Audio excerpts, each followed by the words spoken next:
Olá, seja muito bem-vindo a mais uma edição do podcast Marcados pelo Sucesso. Muito obrigado por sua audiência aqui no YouTube e também por sua audiência pelo Spotify, né? Lembrando que toda quinta-feira temos episódios novos aqui no YouTube às 19 horas e toda sexta-feira a partir do meio-dia no Spotify. Gente, antes de começar e falar do nosso convidado especial, quero convidar você para adquirir o seu livro Networking, Conexões que Transformam. Já está à disposição no formato e-book na plataforma Amazon, mas você pode acessar editoraparadiso.com.br e adquirir o seu exemplar e inclusive deixar lá como você quer que eu faça a dedicatória, que eu farei com muito carinho para você, tá joia? Tenho certeza que vai agregar bastante para você. Hoje a gente está recebendo aqui um querido amigo, o nome dele é Edson Silva, fundador e presidente da Forset, uma empresa que durante muito tempo foi líder no setor, é pioneira nesse mercado em que ele atua, um mercado muito nichado, mercado de licitações, que inclusive em off ele estava me falando, é um mercado que movimenta mais de 80 bilhões. 800, né, Edson? Eu estava achando que aqui ia ser muito, mas não. É isso mesmo, 800 bilhões de reais por ano. São mais de 5 mil licitações que ocorrem todos os meses, é isso? Por dia. Por dia, Jesus amado, é muita coisa. Edson, obrigado por aceitar meu convite. Edson da Forset, muito obrigado. Bruno, primeiramente quero agradecer o convite. Sim. Obrigado pelo convite, parabenizar pela iniciativa, pelo canal. A gente precisa trazer experiência de empreendedorismo aqui para o Brasil. O Brasil é líder mundial em criação de empresas, em desenvolvimento de empreendedorismo. E isso daí, esse tipo de iniciativa contribui muito com isso, trazer a experiência de quem já teve fracasso e já teve sucesso. Certamente, também. A gente valoriza muito o sucesso, mas o fracasso faz parte da construção do sucesso. É um dos principais, é o degrau, né, para chegar lá, né? Sim, a gente, apesar que o brasileiro é muito poético, muito romântico, né? Então o empreendedor hoje no Brasil não se profissionaliza. Ele vai com a cara e a coragem.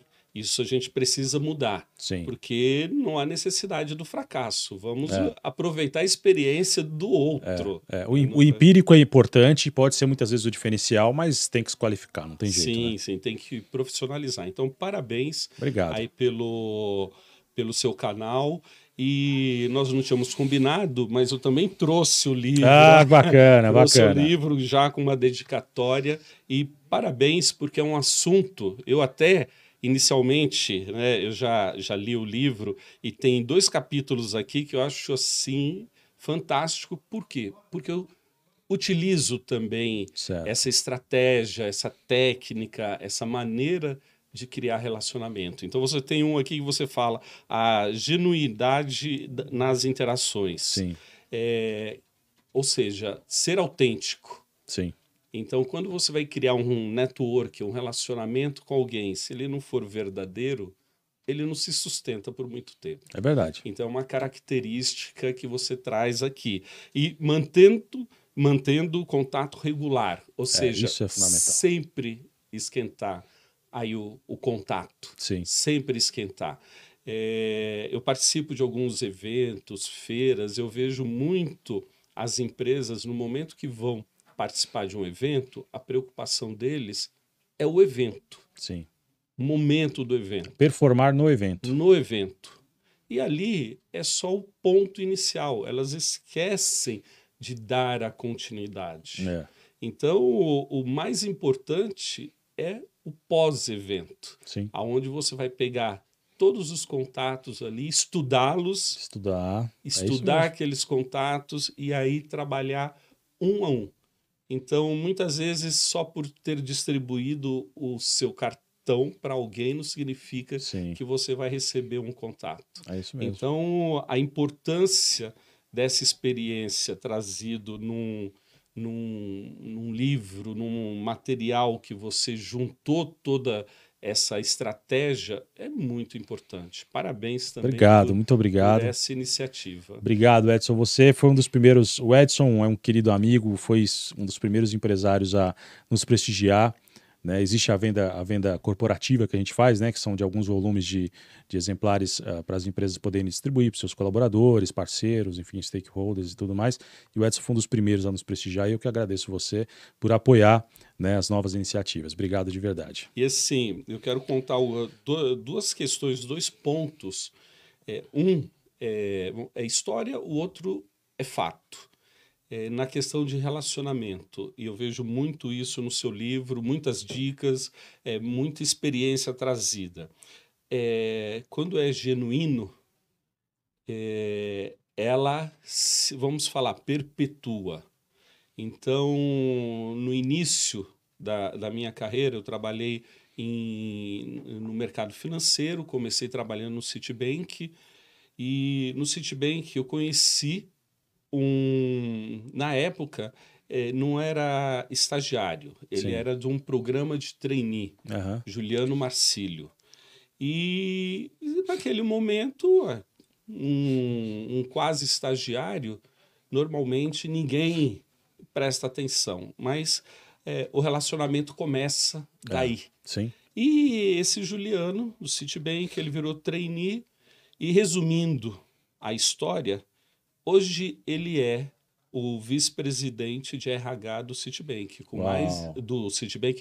do Bradesco, com mais de 100 mil vidas abaixo dele. Sob a tutela dele. E nesse percurso dele, nessa história profissional, para onde ele ia, eu tinha um projeto já garantido lá. Que bacana. Pelo relacionamento, pelo network, confiança. pela confiança estabelecida.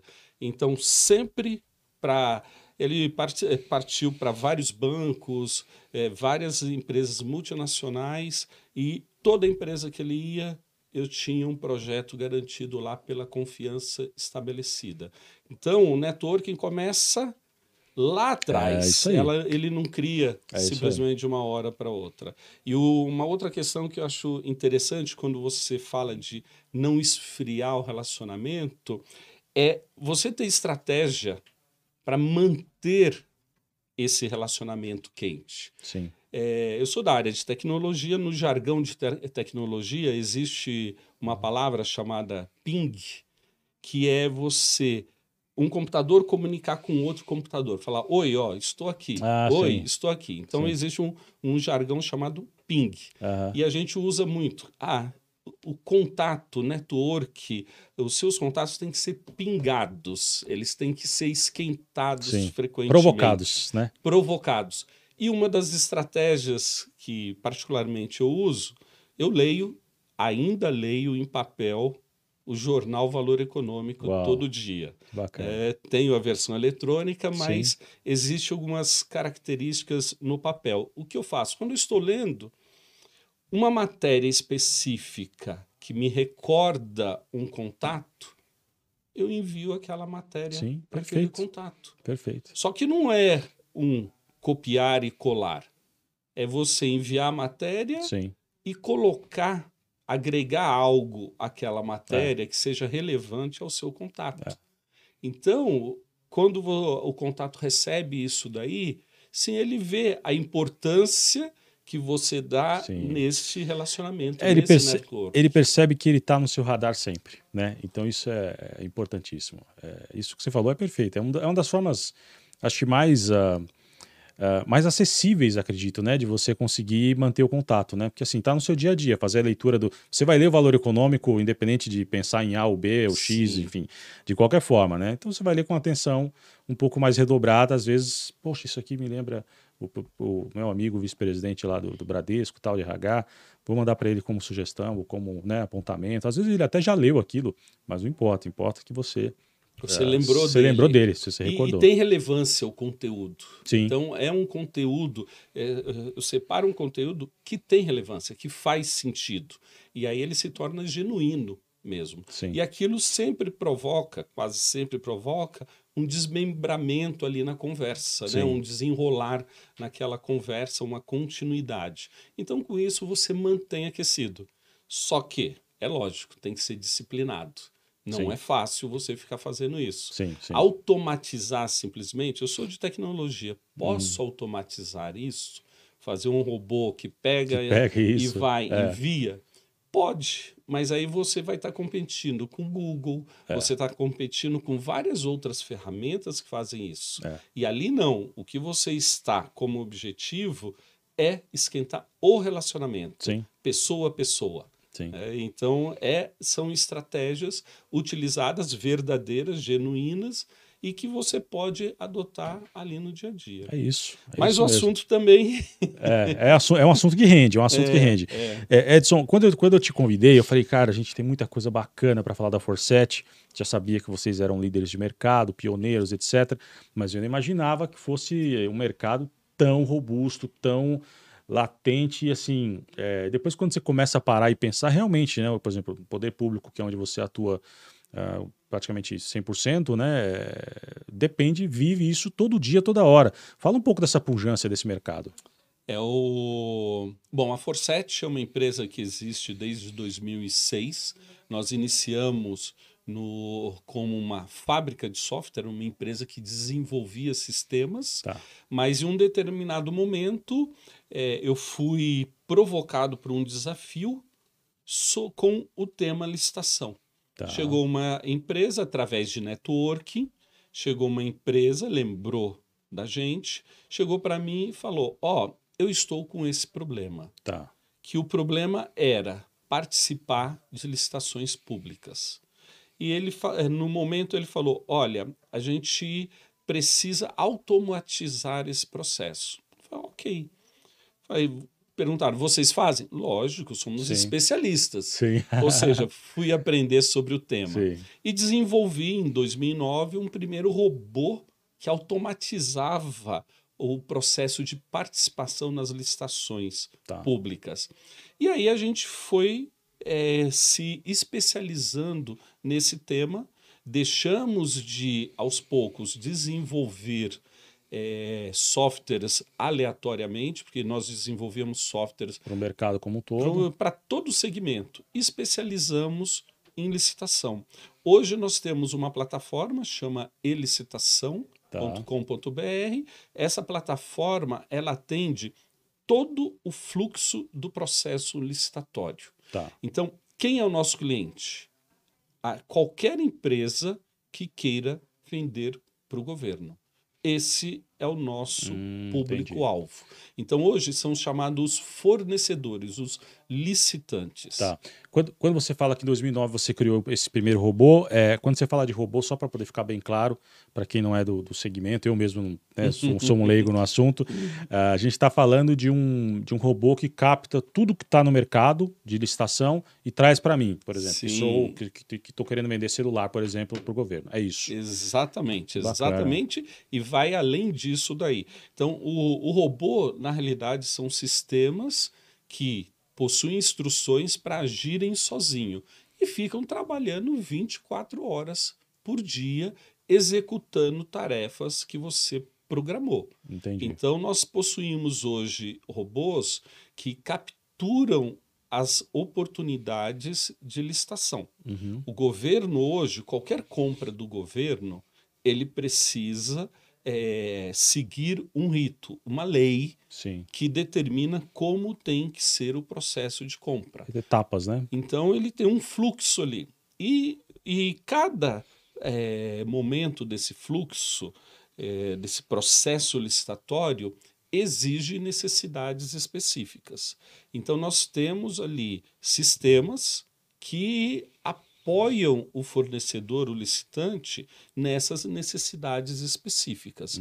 Então, e esses robôs, eles ficam trabalhando 24 horas por dia. Legal. Hoje, o governo, ele compra, né, eu tenho uma frase que eu falo, ele compra de alfinete a foguete. O governo compra ultrassom para árvore. Uau. Ninguém nunca imagina. Eu nunca. Ultrassom para árvore. Ele compra.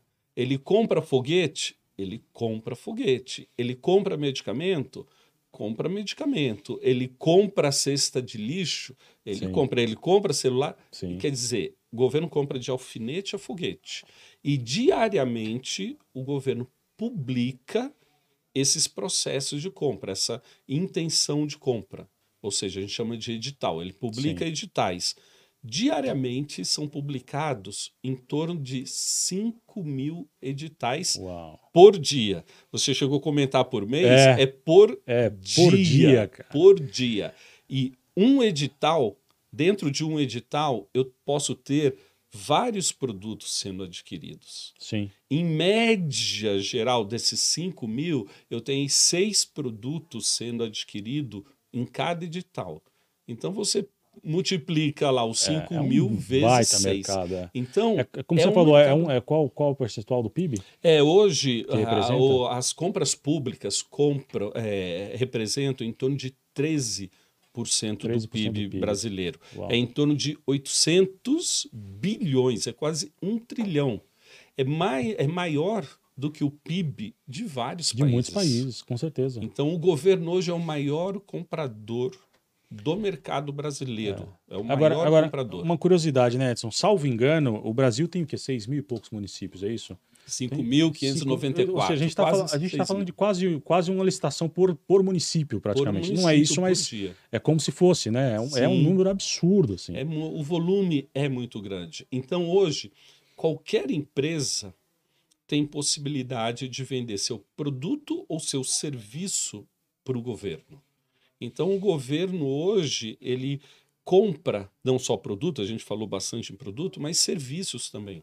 Ele compra cursos, treinamentos, consultoria. Sim. Nós tivemos recentemente uma mudança na lei de licitação e isso abriu um mercado de compra, de treinamento na nova lei muito grande no governo.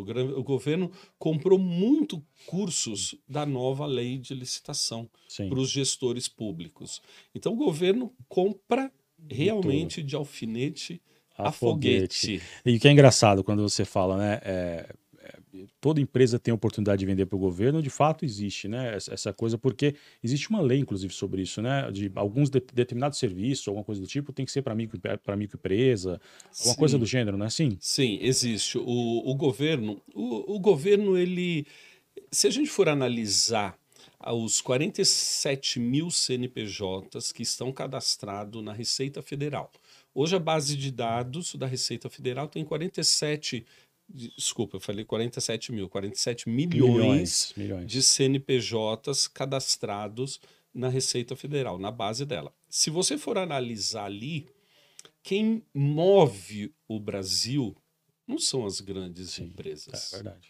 São as médias, pequenas e micro empresas.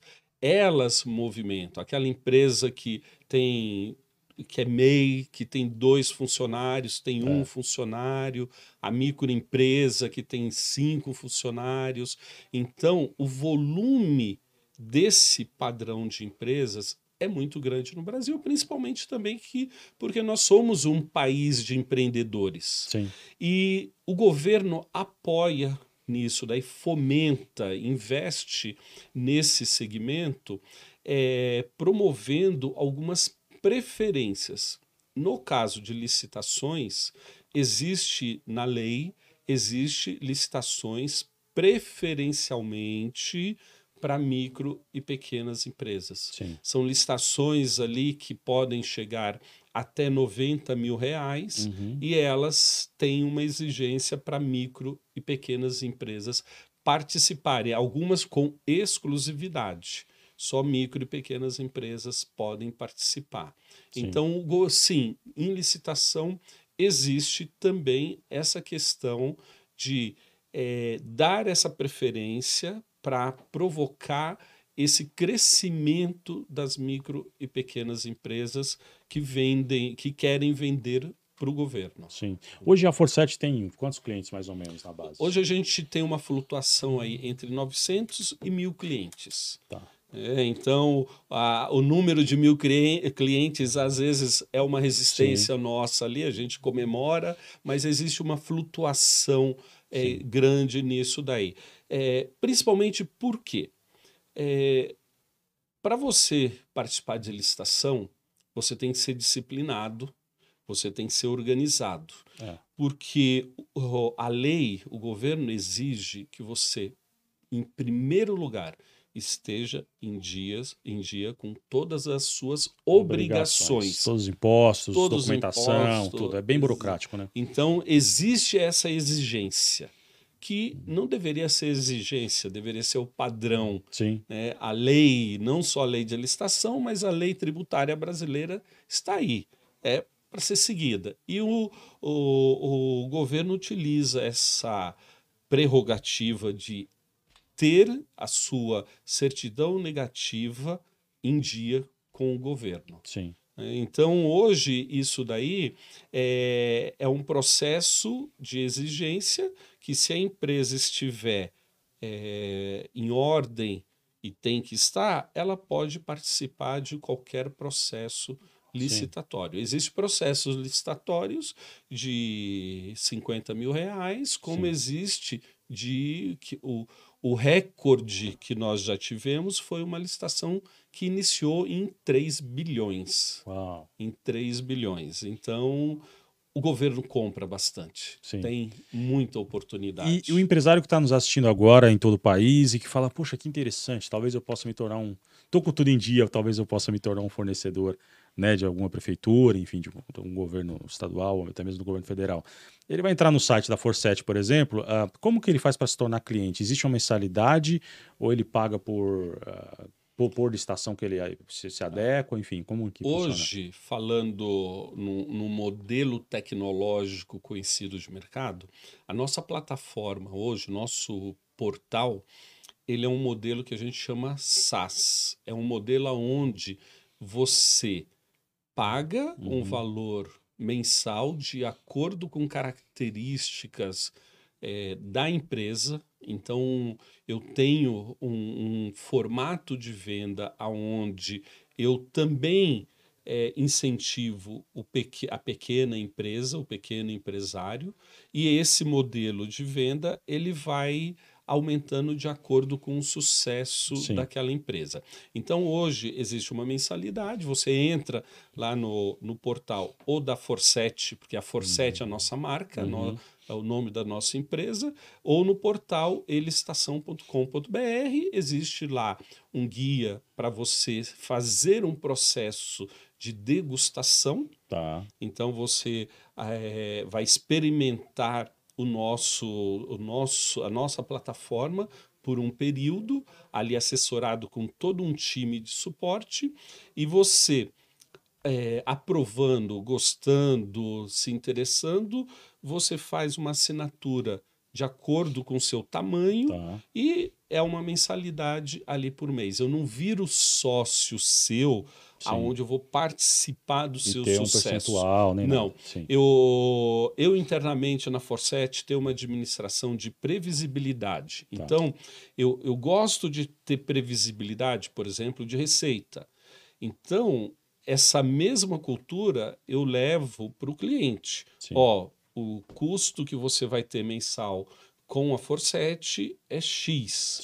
Então, você tem a previsibilidade desse nosso custo durante todo o ano, e isso daí você pode, inclusive, colocar na composição, deve colocar na composição dos seus preços quando você vai vender para o governo. Então, a gente tem este modelo.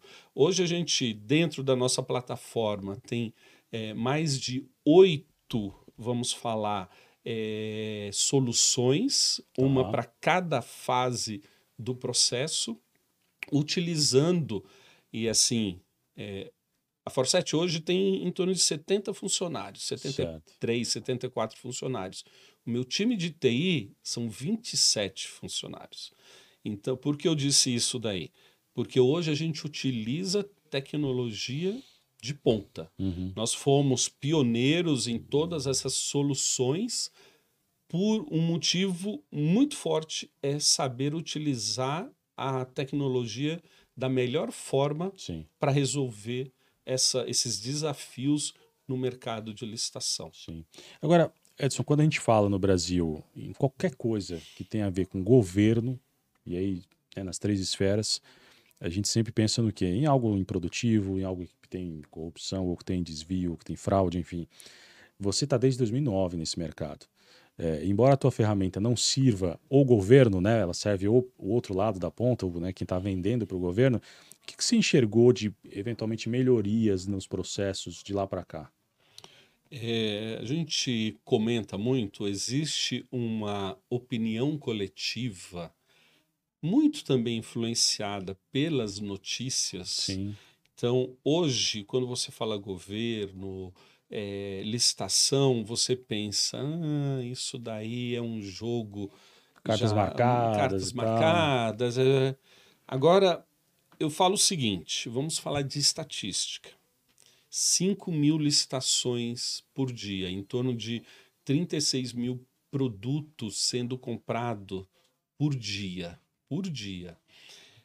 Eu tendo 5.000 processos por dia, vai chegar no final do ano, eu tenho uma quantidade muito grande. Hum, Primeiro que, estatisticamente, pode haver algum problema em algum processo? Pode. E sim, isso daí não é exclusividade do Brasil, não. tá, Isso é exclusividade da natureza humana. sim, Então, pode ter algum problema?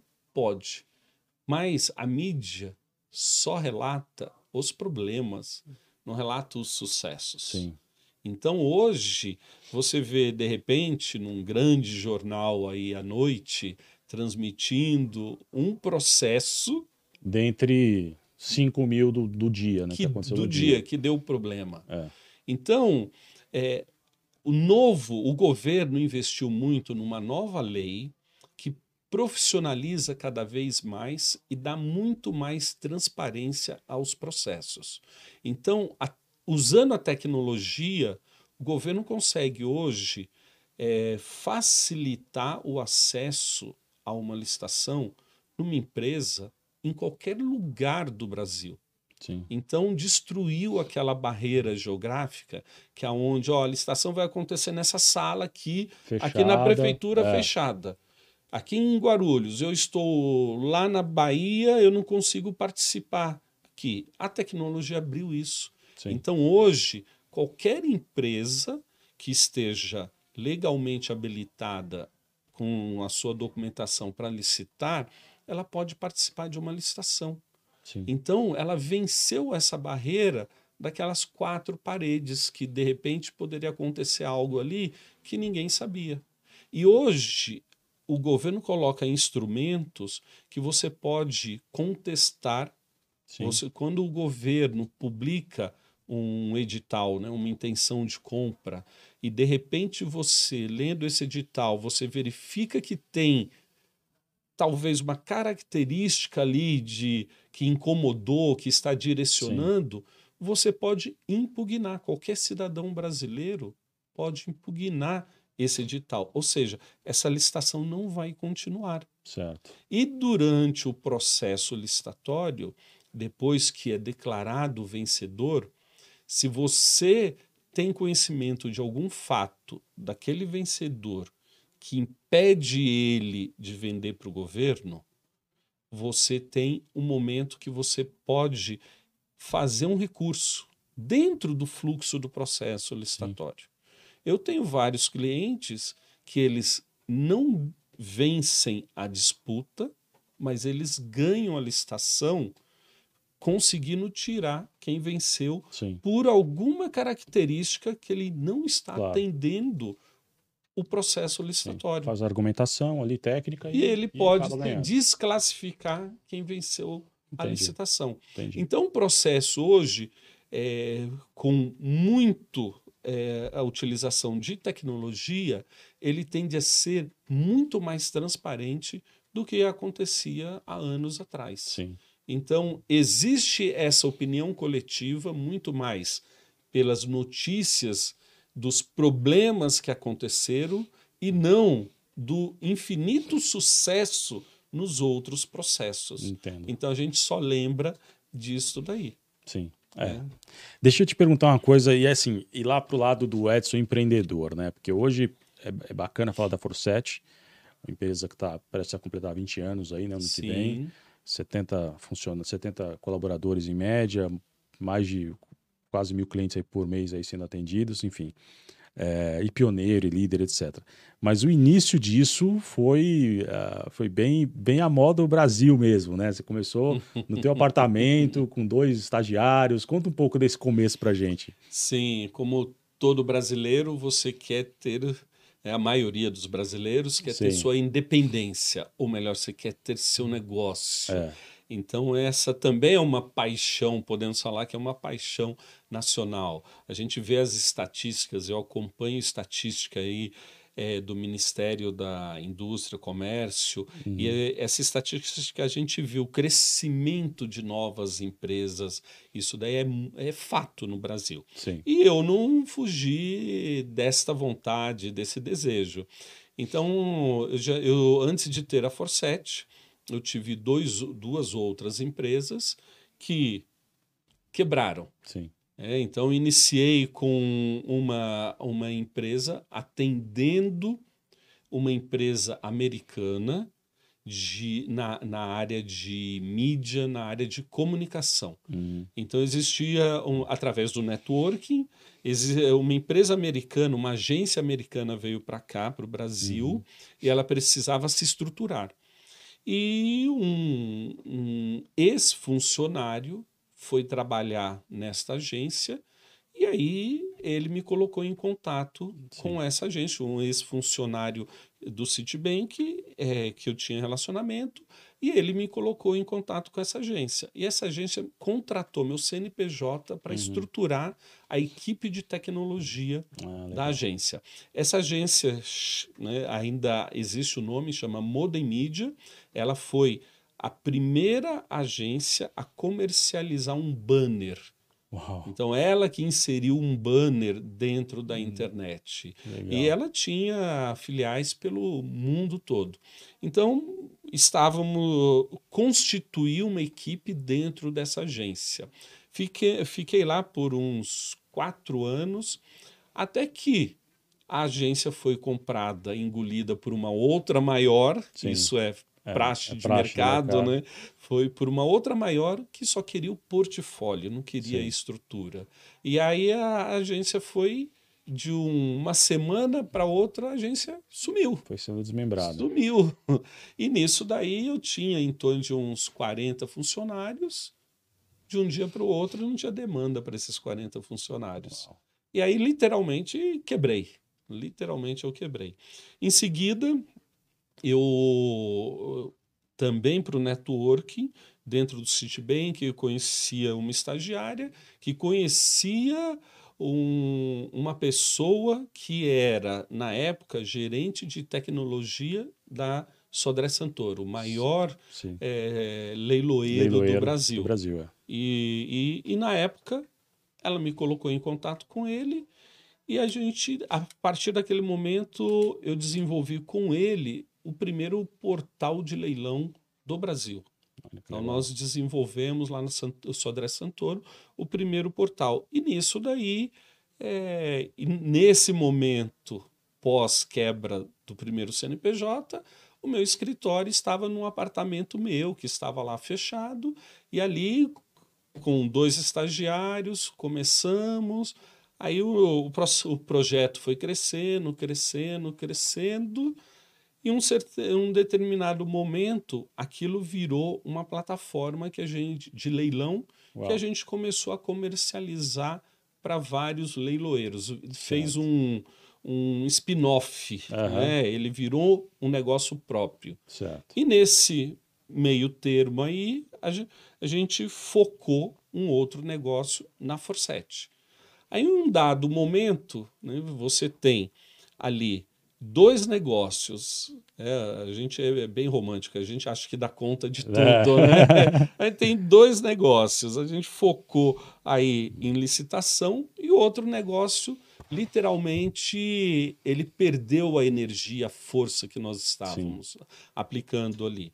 Aí nós acabamos vendendo, ele não chegou a quebrar literalmente, porque a gente vendeu esse negócio, mas foi uma outra experiência sim, que nós tivemos. Hoje, com a Forset, o nível de evolução que a Forset está, permite outros investimentos. sim. Então, eu tenho uma outra empresa que mexe com algo chamado AVCB, Alvará do Corpo de Bombeiros. Né? Então, eu tenho uma empresa que faz isso daí, e há 2 anos eu estou investindo em startups. Legal. Eu comecei foi criado o ENIAC Venture, aonde é um pool de empreendedores que está investindo em startups. Legal. Então, junto com o ENIAC, eu faço parte aí desse pool, onde a gente está investindo em estar selecionando, avaliando, apoiando e investindo em algumas startups. Muito então, bacana. hoje no portfólio tem em torno de 15 startups que a gente está mantendo ali para daqui a algum momento aquilo dali... Aquela sementinha gerar frutos aí, gerar frutos muito rapidamente. Não, isso é importante, isso é importante. E, inclusive, eu deixo aqui um abraço para o professor Rui, que é muito querido, né? Um baita empreendedor também em nossa cidade aqui em Guarulhos, né? Com o ENIAC, enfim, o ENIAC sempre à frente, né? Em muitas ideias, né? O ENIAC, eu conheci o Rui antes do ENIAC. Olha só. Em 1985, no Colégio Brasil. E aí depois ele saiu do Colégio Brasil e veio para Guarulhos, na Praça Tereza Cristina, e criou aí o ENIAC, que se tornou essa potência. Ele e o filho dele, o Pedro, hoje, né, estão levando o ENIAC a outros patamares. Quebrando barreiras. Quebrando barreiras. E o que é bacana, sempre incentivando o empreendedor, né? Não somente formando mentes novas, formando novos profissionais, mas incentivando o empreendedorismo, que eu acho que é fundamental. Né? Sim, hoje o ENIAC, ele também é uma das nossas fontes de mão de obra. A Forset hoje, com 74 funcionários, a gente foca muito o público regional, Guarulhos, a mão de obra Guarulhos. Sim. E a Forset, os sócios, sempre teve essa cultura de formação de mão de obra. Sim. Então, nós temos hoje pessoas que começaram como estagiários, hoje são empreendedores, estão como superintendente no Santander, na Serasa. Então, nós somos muito formadores de mão de obra. E através do CIE, né, é uma entidade que a gente trabalha junto com eles desde o início nessa questão de fazer o filtro, buscar aquele estagiário que realmente tem interesse ali em crescer, vontade. Sim. Então a gente investe muito na mão de obra de Guarulhos, principalmente das faculdades. Não só o ENIAC, mas o ENIAC também é das fontes que a gente traz muita mão de obra. Legal. Hoje, abrindo um parênteses, só para contar um caso claro. prático, eu tenho hoje um gerente de suporte que tem abaixo dele em torno de 15 pessoas, que há 7 anos atrás ele começou na Forset como estagiário. Olha só que bacana. Então ele é estagiário numa área onde fazia apenas digitação, lia o edital e digitava lá, cadastrava no sistema, e ele despontou assim de uma maneira que aproveitou, a gente investiu nele, ele aproveitou, agarrou a oportunidade.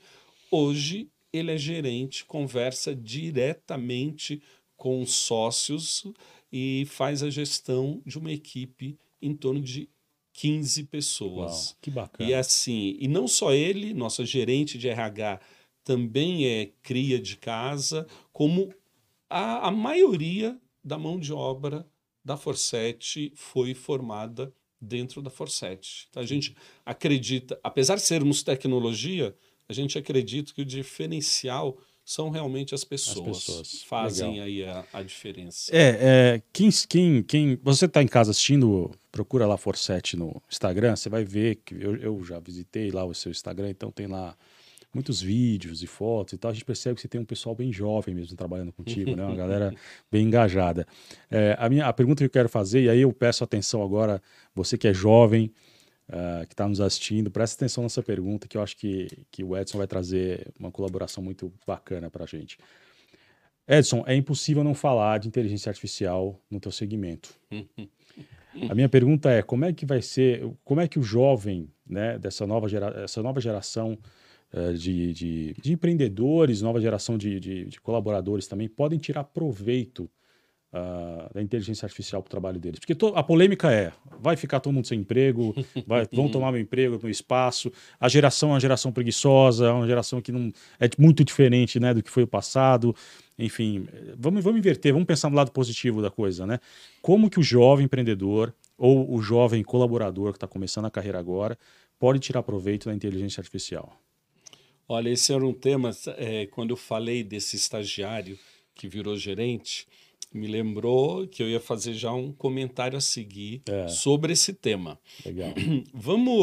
Deixa eu colocar alguns exemplos dentro da Forset. Tá. A inteligência artificial não nasceu agora, ela vem lá dos anos 70, já em laboratórios, já em universidades lá dos Estados Unidos. Portugal, em algum momento, foi líder em inteligência artificial, perdeu esse posto, mas hoje na Forset, colocar um case, hoje na Forset, hoje não, em 2016, eu fui na IBM, lá em Hortolândia, eu fiquei o dia todo na IBM, porque eu tinha interesse de trazer a inteligência artificial da IBM, chamada Watson, para a Forset. Fiquei maravilhado. Eles faziam um show. Eu falei, cara, isso daí, na época eu brincava, isso daí é inteligência alienígena. Algum ET veio para cá e falou, ó, toma essa tecnologia aí. Era fantástico na época. Só que inviável financeiramente. Para eu comprar o Watson, a inteligência artificial da IBM, eu tinha que vender a Forset para comprar. E esse assunto ficou de lado. E aí surgiu, né, o GPT, a inteligência artificial generativa, e fez esse boom. Hoje eu tenho dois casos na Forset. Aonde esse estagiário trabalhava, ficavam 8 pessoas, das 8 às 18 horas, digitando, lendo aqueles 5.000 editais. Uau. E fazendo o que a gente chama uma categorização, falando, esse edital vai para a empresa do Bruno, esse edital vai para a empresa do Rodrigo, e ficava fazendo essa categorização. Sim. Eu tinha 8 pessoas, das 8 às 18. Sim.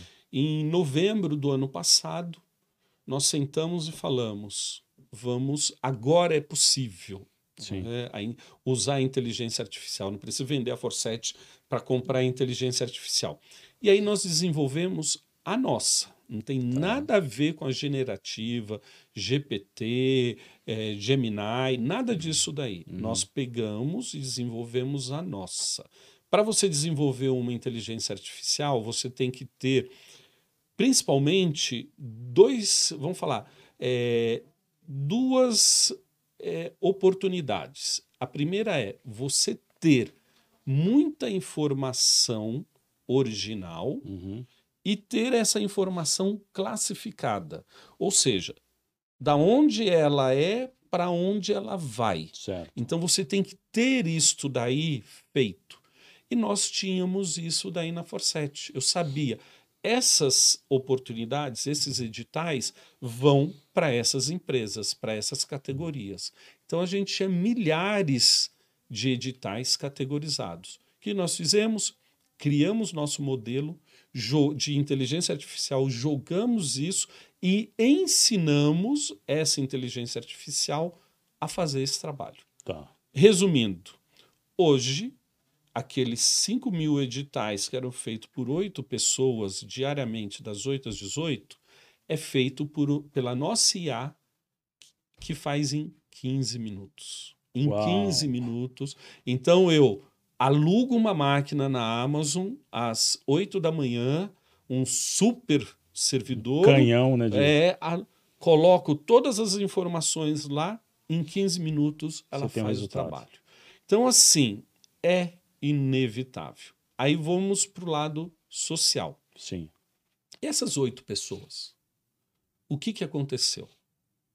Eu tenho 2 que permaneceram para supervisionar Sim. o trabalho da IA, porque precisa ser refinado, Sim. ajustado frequentemente, mas 2 pessoas, na realidade, uma pessoa daria conta, mas quem tem um não tem nenhum. Então, verdade. nós temos 2 pessoas lá que fazem isso. As outras 6 pessoas foram distribuídas pela Forset.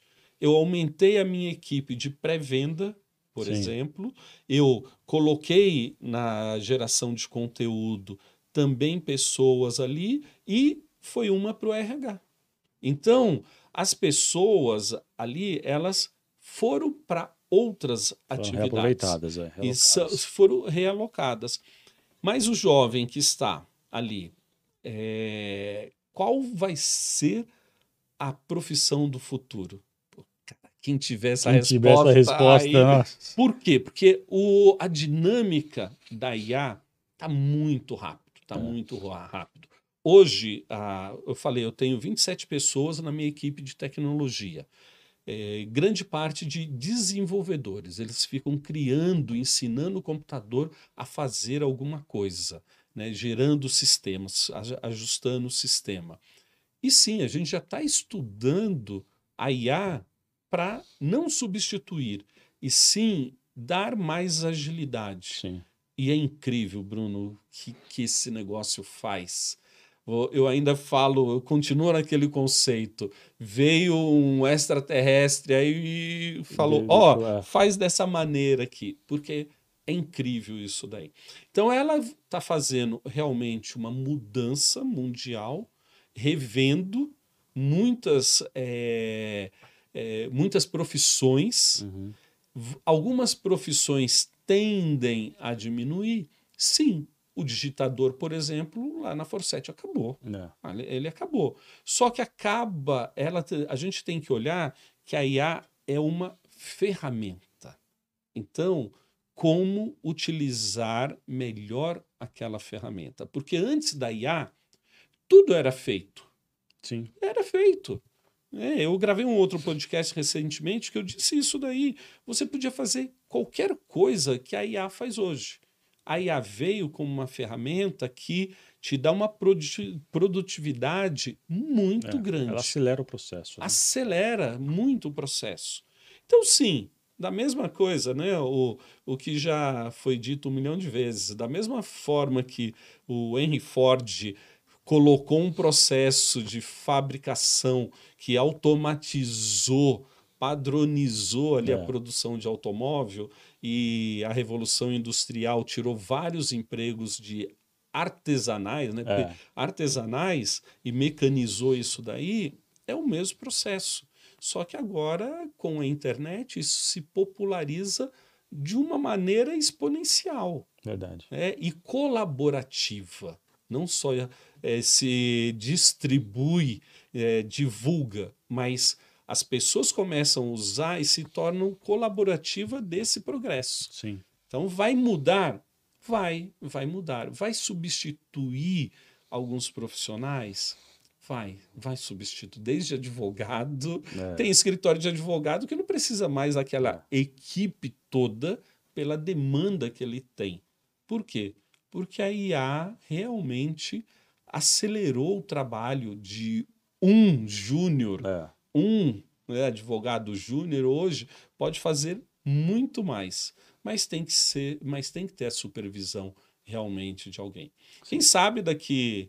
É que a gente não pode falar daqui 10 anos, que 10 anos é um século. É uma eternidade. É uma eternidade. Mas daqui a 5 anos, por exemplo, a IA vai estar muito mais sofisticada. Então, ela vai substituir ou potencializar muito mais a produtividade.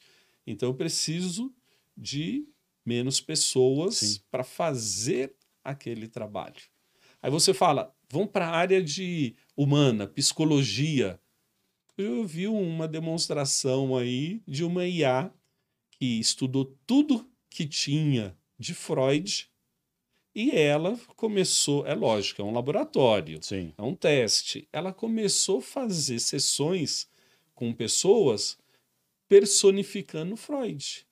E aí são vários Freuds para várias pessoas, não é Sim. um Freud Sim, não é. atendendo um a um, são vários modelos de Freud. Sim. Então eu vou falar, mas existe risco? Não, existe, mas existe a evolução também disto daí.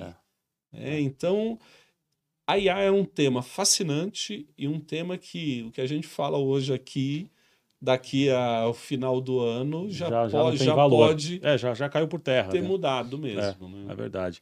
Edson, a gente está chegando ao final e eu queria que você trouxesse um pouco, até para humanizar, né? Eu queria que você falasse um pouco de uma coisa que eu sei que é uma paixão tua, que é Rio Grande do Sul, né? O vinho, né? Eu sei que você gosta muito. Fala um pouco, né? Quais são suas atividades lá no Sul? Você está sempre por lá. Bom, eu conheci Bento Gonçalves, especificamente, lá no Rio Grande do Sul, em 2013, e gostamos muito de comunicação, de falar. Eu gosto muito das histórias humanas. Sim. Aprendo muito com isso, gosto. Em networking, uma das questões que a gente esquece muitas vezes é falar menos e ouvir mais. Sim. A gente tem essa necessidade de falar, de contar, mas para você realmente criar um networking, você tem que ouvir muito mais, se conter. E eu gosto muito de histórias. E fui fazer um projeto lá em Porto Alegre, aí em 2013, e aí fui para Bento Gonçalves, conhecer, não conhecia, e nessa daí eu parei na casa lá por acidente de uma senhora que começou a contar a história de quando ela veio da Itália, bem senhorinha, sobrenome Valduga, lá 90% da população tem sobrenome Valduga, e aí ela me indicou uma vinícola, Dom Cândido. Eu fui procurar essa vinícola, cheguei lá e encontrei um senhor na porta que eu achei que ele estava colhendo uvas ali da plantação. Comecei a conversar, daqui a pouco eu entendi que ele era o fundador, proprietário da Dom Cândido. E aí foi criando um relacionamento, e aí há 4 anos atrás eu estou investindo com eles num projeto de hotelaria dentro da vinícola. Sim. Então, eles estão construindo um castelo dentro da vinícola. Legal. E eles fazem divisa com a Casa Valduga. Sim. A divisa. A Casa Valduga são eles que são primos, né? E a Valduga já tem uma parte de hotelaria, eles estão construindo. E aí eu investi nisso daí com eles, como negócio, como também gosto, e conversando, eu falei, poxa, eu gostaria de produzir um vinho. Aí eles me proporam um projeto. E aí eu nessa construção, eu criei um projeto que é a mistura, né, um blend de 5 uvas. Mas, como eu gosto de história, cada uva representa uma pessoa importante na minha vida. Então, uma pessoa ali representa 60%, as outras 4, 10%. Sim. Então, fui junto, peguei uva para personalidade, que encaixava a personalidade de cada uma, e fizemos esse blend, essa mistura. Poderia dar errado, poderia dar certo. Sim. Ali no momento fizemos a mistura, eu falei, bom, na hora ali não estava muito interessante, mas aí o proprietário falou, não, isso daí vai, ainda tem todo um processo. Ok. E aí hoje eu tenho uma barrica que vai produzir, né, já produziu, está engarrafado, só não está rotulado, 290 garrafas para esse projeto que eu estou fazendo. Tem nome? Pode divulgar o nome, não? Não, ainda não. Tá, Por quê? O lançamento do empreendimento hoteleiro vai ser agora em janeiro. Tá. E aí eu vou casar, o vinho já saiu da barrica, está engarrafado, está descansando por 6 meses, aí vai ser rotulado, e aí eu vou lançar junto com um empreendimento. Legal. Mas tua ideia é que ele venha para o mercado depois. Ainda... De início, não. Tá. De início, Mais exclusivo é um mesmo. produto muito mais um projeto pessoal meu Sim, do que um negócio. sim. Mas eu fui com a minha filha recentemente, lá no início do ano, lá levei para ela ver, e foi no momento que eu tinha que tirar o vinho da barrica e Aham. colocar nas garrafas, né, engarrafar. Só que aí a barrica, ela não pode ficar sem nada por mais de 2 dias. O que Entendi. aconteceu?